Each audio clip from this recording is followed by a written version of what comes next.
प्यारे मित्रों, स्वागत है आपका एक बार फिर से मेरे YouTube चैनल पर। हम बात कर रहे थे शिक्षा मनोविज्ञान की अर्थ और अवधारणा की। पिछले वीडियो में हमने पढ़ा था मनोविज्ञान की उत्पत्ति और इसके अभिप्राय के बारे में, और हम पहुंच गए थे मनोविज्ञान के आधुनिक अभिप्राय जो कि दिया गया था जे.बी. वॉटसन के द्वारा। वर्तमान में जो इसका मनोविज्ञान का अभिप्राय चल रहा था वो किसने दिया था? जे.बी. वॉटसन ने। जे.बी. वॉटसन ने एक बात कही थी। क्या बात कही थी? कि आप मुझे कोई भी बालक दो, मैं उसे चोर, डाकू, शिक्षक, इंजीनियर कुछ भी बना सकता हूं। ठीक है।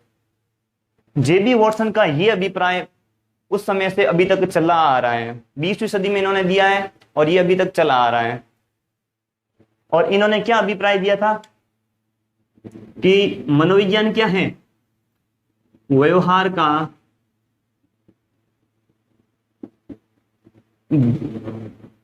धनात्मक विज्ञान।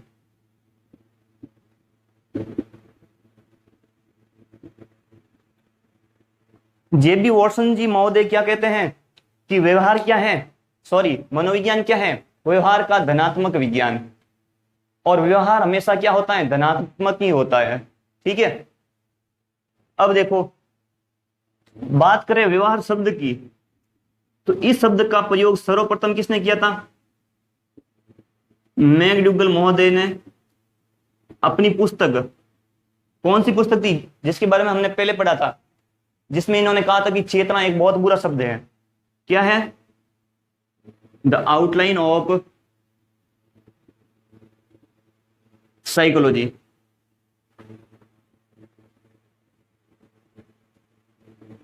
ठीक है।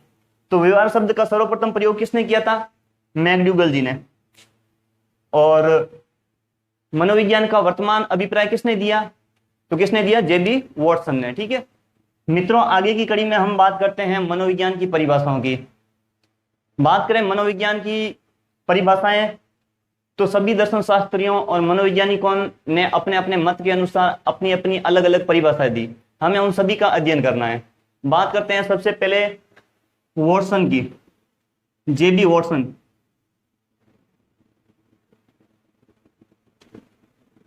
तो इन्होंने क्या परिभाषा दी? इन्होंने परिभाषा दी कि मनोविज्ञान क्या है? व्यवहार का धनात्मक विज्ञान। मनोविज्ञान व्यवहार का धनात्मक विज्ञान है।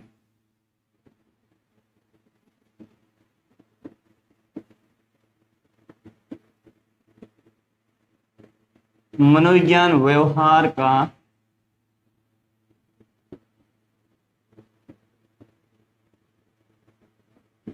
धनात्मक विज्ञान है। ठीक है। आगे बढ़ते हैं। आगे बात करते हैं वुडवर्थ महोदय की। वुडवर्थ जी कहते हैं कि मनोविज्ञान क्या है?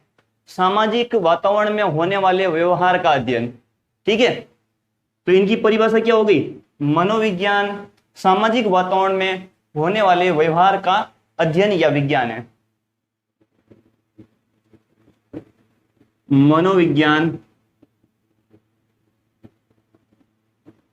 सामाजिक वातावरण में होने वाले व्यवहार का अध्ययन या विज्ञान है। ठीक है। अब देखो, वुडवर्थ जी ने एक ये तो परिभाषा दी, इन्होंने मनोविज्ञान की अर्थ यात्रा की भी एक परिभाषा दी जो मनोविज्ञान के शुरुआत से लेकर वर्तमान अभिप्राय को समझाता है। देखो क्या परिभाषा दी इन्होंने अर्थ यात्रा की।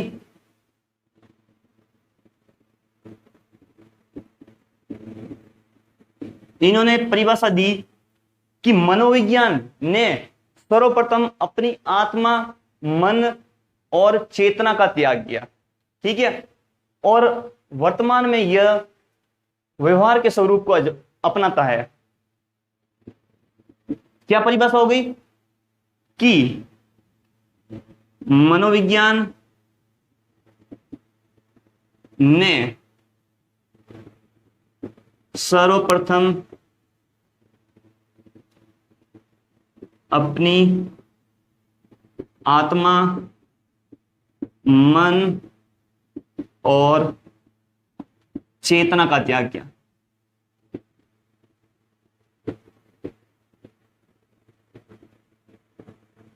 तथा अब यह व्यवहार के स्वरूप को अपनाता है। ठीक है, मनोविज्ञान ने सर्वप्रथम क्या किया, अपनी आत्मा, मन और चेतना का त्याग किया, और अब ये क्या कर रहा है, किसके स्वरूप को अपना रहे हैं, व्यवहार के स्वरूप को। तो देखो, आत्मा के अध्ययन का अभिप्राय किसने दिया था, अरस्तु ने। मन या मस्तिष्क के अध्ययन का अभिप्राय किसने दिया था, तो इटली के दार्शनिक पोम्पोनो ने। और चेतना का अभिप्राय किसने दिया था, विलियम जेम्स और विलियम वुंट ने। तो इन सभी के जो अभिप्राय था उनको इसने एक परिभाषा के अंदर समेट कर रख दिया। तो ये भी बहुत इंपॉर्टेंट है, पढ़ लेना। ठीक है, बात करते हैं आगे मैकडूगल महोदय की। मैकडूगल ने क्या कहा कि मनोविज्ञान क्या है, आचरण और अनुभव का यथार्थ विज्ञान। बहुत ही छोटी सी और बहुत ही स्पष्ट परिभाषा दी कि मनोविज्ञान क्या है, आचरण और व्यवहार का यथार्थ विज्ञान। ठीक है,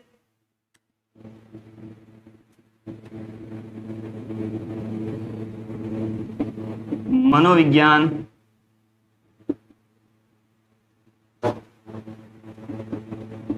आचरण और व्यवहार का यथार्थ विज्ञान है।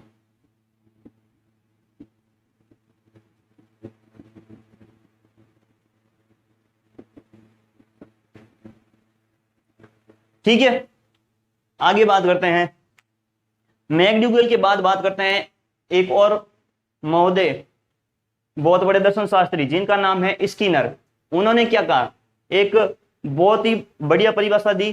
क्या कहा इन्होंने कि मनोविज्ञान अनुभव पर आधारित, अनुभव और व्यवहार का आधारभूत विज्ञान है। क्या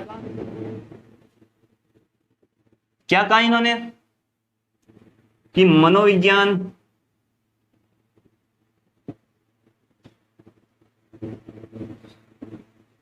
अनुभव पर आधारित,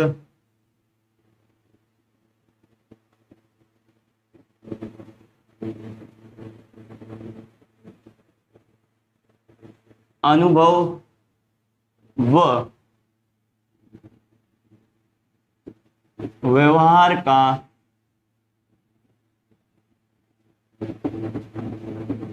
आधारभूत विज्ञान है। ठीक है, क्या परिभाषा है कि मनोविज्ञान अनुभव पर आधारित, अनुभव और व्यवहार का आधारभूत विज्ञान है। एक और परिभाषा पढ़ लेते हैं, छोटी सी परिभाषा है जो बोरिंग ने दी थी। क्या परिभाषा दी इन्होंने कि मनोविज्ञान प्रकृति का विज्ञान है। मनोविज्ञान प्रकृति का विज्ञान है।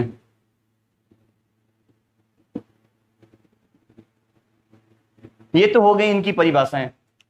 अब देखो, शिक्षा मनोविज्ञान की बात कर रहे थे, तो मनोविज्ञान के बारे में हमने पढ़ा है। अब शिक्षा के बारे में भी थोड़ा सा जान लेते हैं। आगे बात करते हैं शिक्षा के अर्थ और परिभाषा की। बात करें शिक्षा की, तो शिक्षा की शुरुआत आज से लगभग 1500 से 600 ईस्वी पूर्व हो गई थी। वह काल था वैदिक काल। उस समय क्या होता था कि शिक्षा ग्रहण करने के लिए शिष्य अपने गुरु के पास गुरुकुल के अंदर ही रहते थे, और गुरुकुल के अंदर वो एक ब्रह्मचारी का जीवन व्यतीत करते हुए विद्या का अर्जन करते थे। ठीक है, तो शिक्षा का प्रारंभ कब से माना जा सकता है? वैदिक काल से। कब? 1500 से 600 ईस्वी पूर्व। ठीक है, उस समय क्या होता था कि शिक्षा को विद्या के रूप में जाना जाता था। ठीक है, किसके रूप में? विद्या के रूप में। और ये विद्या जो शब्द है, ये विद धातु में अप्रत्यय लगने से बना है। विद्या वैसे संस्कृत का शब्द है जो विद में अप्रत्यय जुड़ने से बना है, जिसका अर्थ क्या है? जानना। ठीक है, विद्या शब्द विद धातु में अप्रत्यय लगने से बना है। विद का अर्थ है जानना। बात करें शिक्षा शब्द की,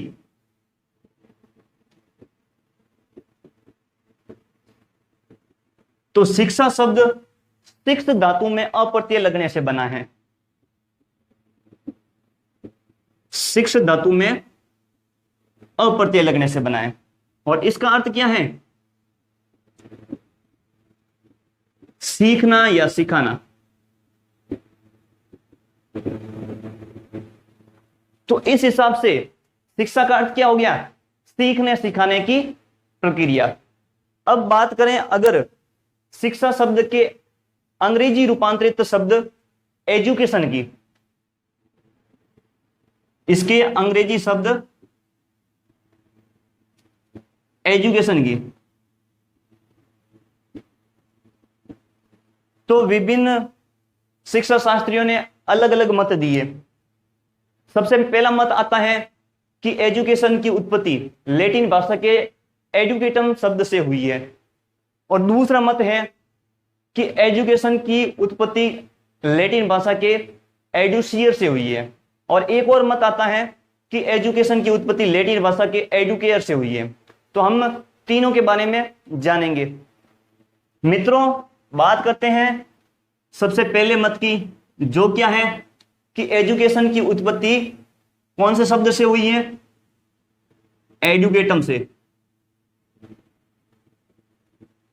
लैटिन भाषा के एजुकेटम शब्द से एजुकेशन की उत्पत्ति हुई है, और एजुकेटम का अर्थ क्या है?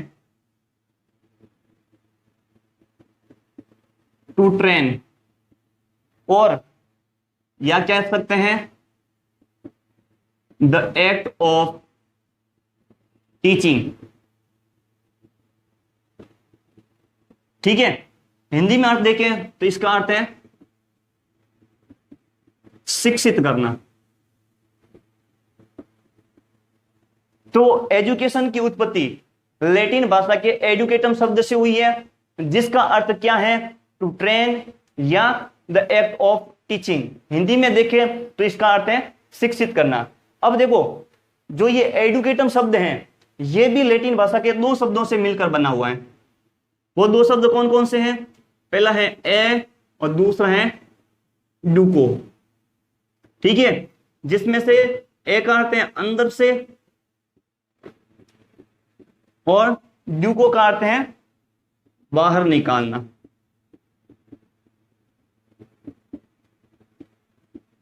तो इसके अनुसार क्या हो गया? अंदर से बाहर निकालना, यानी कि बालक के अंदर की शक्तियों को क्या करना? बाहर निकालना। बात करें दूसरे मत की, तो यह माना जाता है कि एजुकेशन की उत्पत्ति लैटिन भाषा के एडुसियर से हुई है। ठीक है, कौन से शब्द से? एडुसियर से, और इसका अर्थ है टू लेड आउट। ठीक है, और बात करें इसके हिंदी अर्थ की, तो इसका अर्थ है विकसित करना या बाहर निकालना।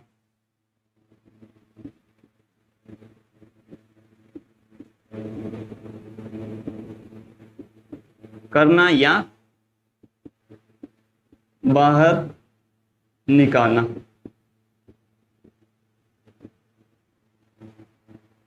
ठीक है मित्रों, आगे बढ़ते हैं। तो तीसरा मत आता है हमारे पास कि एजुकेशन की उत्पत्ति कौन से शब्द से हुई है? लैटिन भाषा के एडुकेयर से। एजुकेशन की उत्पत्ति लैटिन भाषा के एडुकेयर से हुई है, ठीक है, जिसका अर्थ है टू ब्रिंग अप, ठीक है। और इसका हिंदी अर्थ देखें तो अर्थ है बाहर निकालना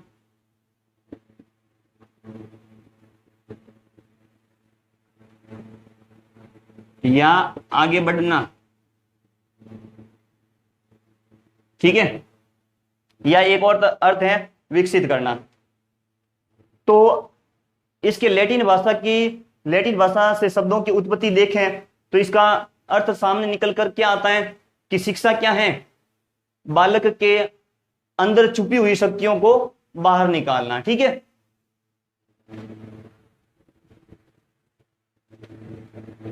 प्यारे मित्रों, आगे बढ़ते हैं और जानते हैं शिक्षा की परिभाषाओं के बारे में। तो विभिन्न शिक्षा शास्त्रियों ने और दर्शन शास्त्रियों ने अलग अलग परिभाषाएं दी, हमें सभी की परिभाषाएं पढ़नी है। सबसे पहले बात करें प्लेटो की। प्लेटो ने क्या परिभाषा दी कि शिक्षा क्या है? प्लेटो ने शिक्षा के बारे में परिभाषा दी कि शिक्षा मानव में शारीरिक, मानसिक और बौद्धिक परिवर्तन लाती है, ठीक है। देखो, इनकी परिभाषा हो गई, शिक्षा मानव में शारीरिक, मानसिक और बौद्धिक परिवर्तन लाती है, ठीक है। शिक्षा क्या है? मानव में शारीरिक, मानसिक और बौद्धिक परिवर्तन लाती है। आगे बढ़ते हैं इन्हीं के शिष्य के बारे में जो है अरस्तु। प्लेटो के शिष्य अरस्तु, इन्होंने शिक्षा के बारे में क्या कहा? इन्होंने कहा कि शिक्षा का कार्य स्वस्थ शरीर में स्वस्थ मस्तिष्क का निर्माण है। शिक्षा का क्या कार्य है? शिक्षा का कार्य स्वस्थ शरीर में स्वस्थ मस्तिष्क का निर्माण करना है, ठीक है। शिक्षा का कार्य स्वस्थ शरीर में स्वस्थ मस्तिष्क का निर्माण करना है। आगे बढ़ते हैं, एक और महोदय हैं जिनका नाम है जॉन लॉक।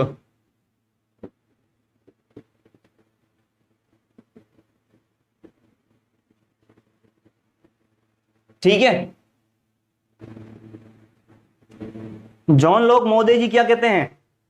बहुत ही अच्छी परिभाषा दी, आसानी से याद हो जाएगी।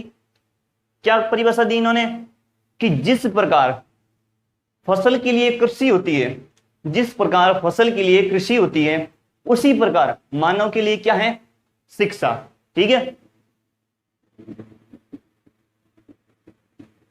जिस प्रकार फसल के लिए कृषि होती है,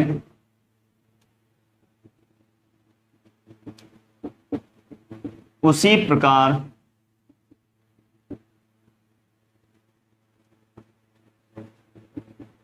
मानव के लिए शिक्षा है।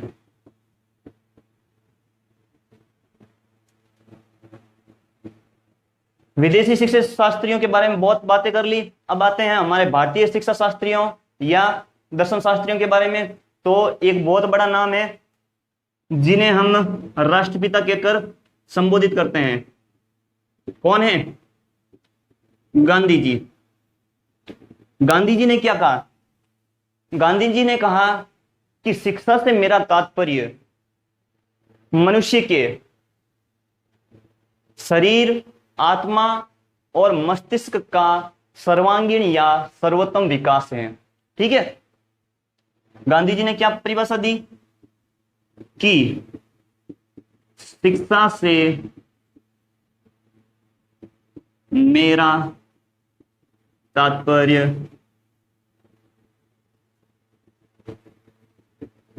शरीर, आत्मा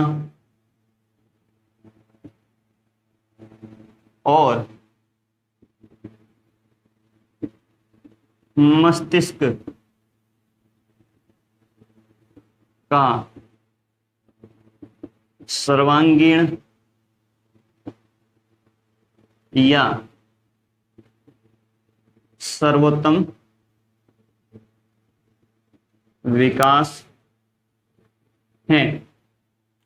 क्या परिभाषा दी गांधी जी ने? कि शिक्षा से मेरा तात्पर्य शरीर, आत्मा और मस्तिष्क का सर्वांगीण या सर्वोत्तम विकास है। ठीक है, हमारे एक और बहुत बड़े दर्शन शास्त्री, शिक्षा शास्त्री हुए, जिनका नाम है स्वामी विवेकानंद जी।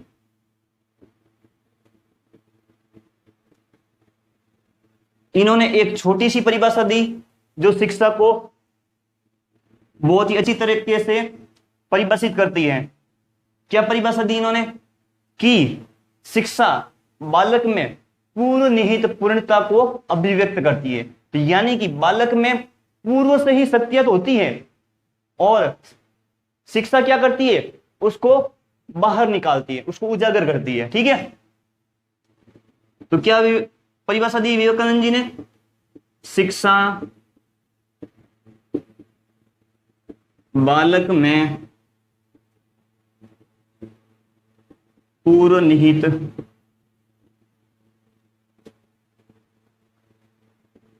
पूर्णता को अभिव्यक्त करती है।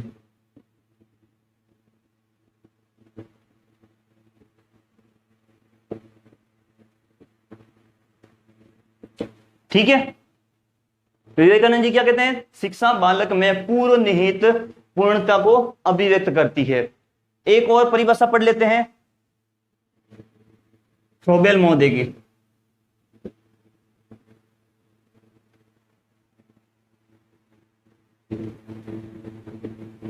इन्होंने क्या परिभाषा दी? कि शिक्षा बालक में आंतरिक शक्तियों को बाह्य रूप देती है। शिक्षा का कार्य क्या है? शिक्षा बालक में आंतरिक शक्तियों को बाह्य रूप देती है। शिक्षा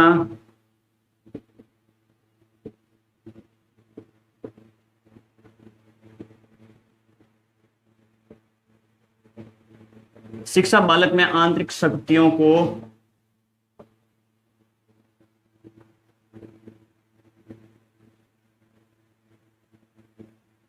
बाह्य रूप देती है। ठीक है, यानी कि बालक के अंदर शक्तियां होती है, बस उनको शिक्षा क्या करती है? उजागर करती है, बाहर लेकर आती है। ठीक है,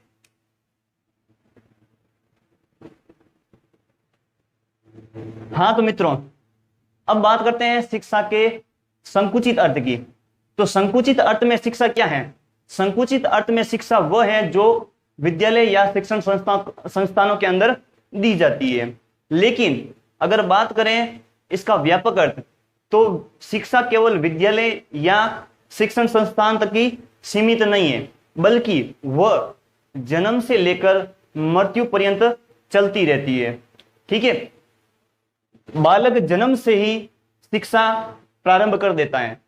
देखो, जब बालक जन्म लेता है तब भी वह कुछ क्रिया करता है, वह क्रिया धीरे धीरे बढ़ती रहती है। जैसे कि सबसे पहले वह अनुकरण करना सीखता है, एक शब्द बोलता है, फिर धीरे धीरे भाषा का ज्ञान होता है उसको, आगे वो और शब्दों का विस्तार करता है और अपना शब्दकोश बढ़ाता है और धीरे धीरे वो बोलना सीख जाता है, चलना सीखता है, ठीक है, समाज में रहना सीखता है, समाज के तौर तरीके सीखता है। तो शिक्षा क्या है? जन्म से लेकर मृत्यु पर्यंत तक चलने वाली प्रक्रिया है व्यापक अर्थ में। और संकुचित अर्थ में क्या है? वह केवल विद्यालय या कोई शिक्षण संस्थान तक ही सीमित है, जो एक निश्चित समय तक के लिए दी जाती है। लेकिन व्यापक अर्थ में शिक्षा क्या है? निश्चित समय तक के लिए दी जाने वाली शिक्षा नहीं है, बल्कि यह जन्म से लेकर मृत्यु पर्यंत तक चलने वाली प्रक्रिया है। अब देखो आगे बढ़ते हैं और जानते हैं शिक्षा के प्रकार। बात करें शिक्षा के प्रकारों की, तो शिक्षा के 3 प्रकार हैं, जिसमें सबसे पहला है औपचारिक शिक्षा।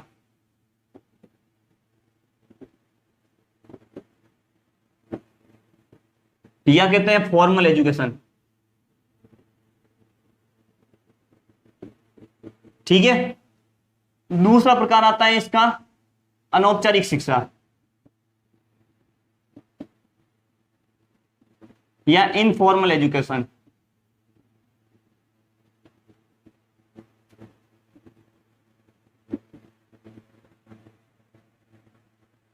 तीसरा है आता है निरौपचारिक।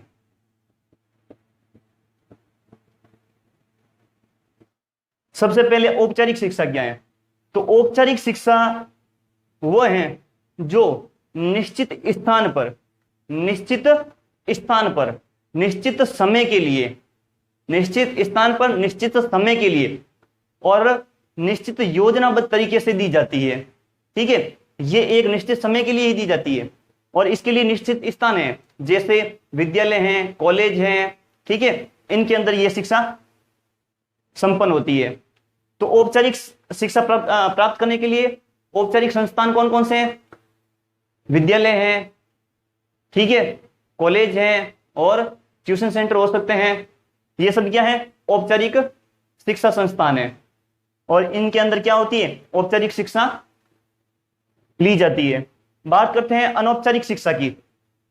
तो अनौपचारिक शिक्षा क्या है? अनौपचारिक शिक्षा औपचारिक शिक्षा से थोड़ी अलग हटके हैं।